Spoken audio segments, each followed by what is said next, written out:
Everyone stared at Cathy in shock.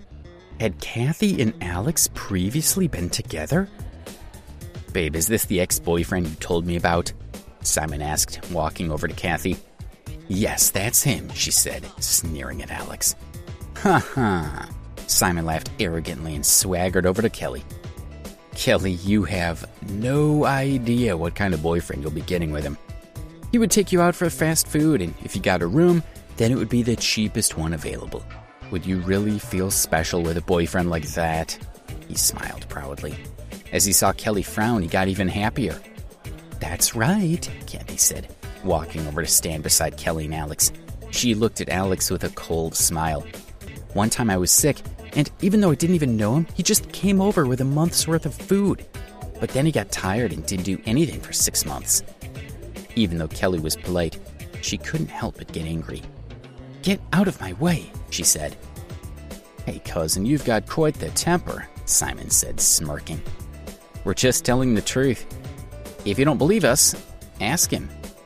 She knew that Alex was poor, and Cathy's words might have some basis in truth, but she must have made up most of it. Kelly trusted Alex, and the man who had dared to drive into a group of people that night was definitely nothing like the one Cathy had just described. "You don't believe me, do you?" Cathy asked, taking out her cell phone. "I saved the messages he sent when we were together. Oh, don't get me wrong, I'm not pining after him. I just want a reminder of why I definitely don't want him." She opened the chat history with Alex. "Let me show you what he said to me back then." She began to read the messages out loud.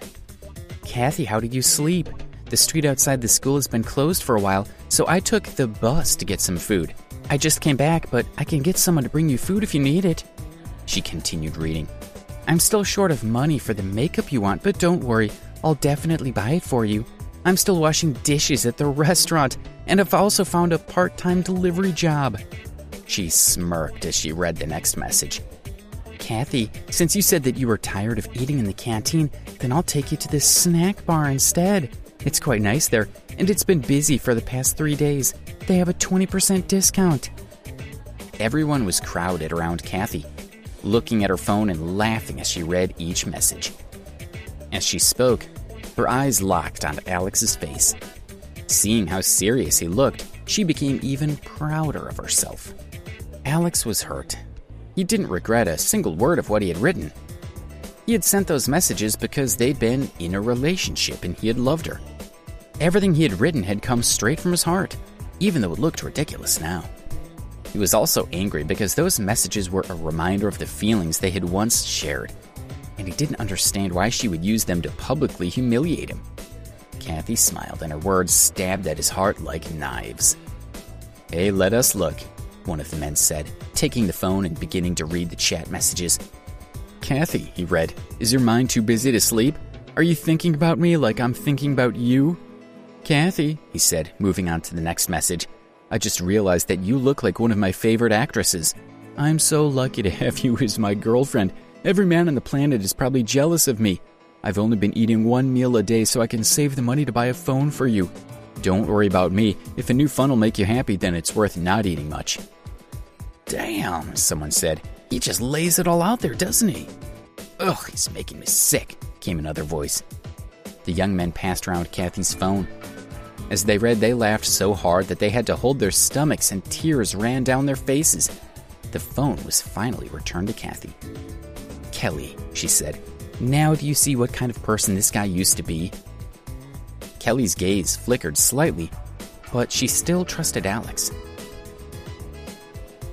Even with everything she had heard, she still thought he was a man worth pursuing. "Hey, Kelly, I'll admit that you're smarter than me, but you have a terrible taste in men. Are you really going to waste yourself on someone who has no money and no backbone?" Kelly was very angry. She didn't believe that Alex was the kind of man Cathy and the others had described. She slowly turned to him and asked softly, "Is what they said true?" Even with the chat history, she didn't believe it. Alex must have had a good reason for his behavior, and if he denied everything, she would stand by him. Alex said nothing. He just glanced at Kelly, and her heart began to hurt. He was admitting it. "But you have a reason for it all, don't you?" she asked, longing to hear him defend himself.